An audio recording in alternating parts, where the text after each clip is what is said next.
pastaj unë të falenderoj me mundësi të një adhurimi tjetër. Adhurimi i parë nga Allahu el-Hadi, edhe Nasir, edhe el-Wali. Ti e ke bo një adhurim, për shkak se këta emra ka qenë funksional në raport me ty dhe ti ke hy në rrugën e udhëzimit. Çdo adhurim që e bën, e shekur të falenderon e të uzon në udhëzim të radhës, në adhurim të radhës. Aja shekur është garantuesi i vazhdimësisë. Edhe subhanallahu të ndërlozëm. Është interesant se emrat e shekur ka orë shprehën kombinim me një emën që thush, e pse me që të ka ardhë? Pse me që të ka ardhë? Për shembull, me çka ka ardhë?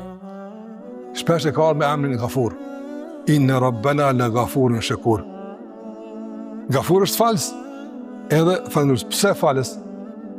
Për shkak se shejtani vjen, thot për shembull, që është për falë namazin ti, që për bën ti këta, dënë që më fokusu të metat, jo në kuptim të përmirësimit, po në kuptim të dobësimit e zhgënjimit.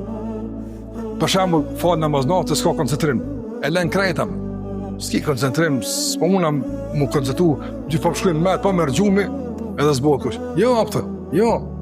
Nëse dënë koncentrim, apo, shekur pa të vazhda, e përshimet pa të Ghafur më zbaj gale, apëtë, që ti falje. E ku të kombinimin Ghafur dhe shekur? Lëshimet në fazën e përpjekjes, në fazën e rezistencës, për me qenë ma mirë, funksion emrat el Ghafur. Çdo lëshim i falën është për shkak si duke u përpjek. Ndërsa, përmirësimi i gjendjes për shkak të përpjekjes, garantuat me emrin Allahut është shekur. S'është e mundshme, ti më përpjekësh, edhe ai